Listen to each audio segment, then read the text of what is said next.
মারা যায়, ডাইকা যখন বুকে নিয়ে এই কথা বলে মারা যায়, মুহাম্মদ কুল্লু হাইয়িন মাইয়িতুন, প্রত্যেক জীবিতকে মরতে হবে, কুল্লু জাদিদিন বাল, প্রত্যেক নতুনকে পুরান হইতে হবে।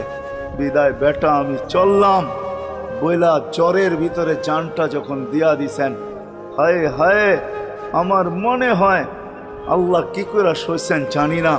এই 6 বছরের ছেলে মার বুকের উপরে উঠা মনেই না কত চিৎকার দিছে। এখানে গেলে এরকমই দৃশ্য ভাসে, মনে হয় যে ছেলেটা চিৎকার দিতেছিল আম্মা আম্মা, বাবাও নাই তুও নাই, একটা ভাইও নাই একটা বোনও নাই, কোথায় চলে গেল? 6 বছর বয়সের থেকে আবু তালেব, 6 বছর 6 মাস বয়সের থেকে 6 বছর 6 মাস বয়সের সময় দাদা মারা যায়। আবু তালেব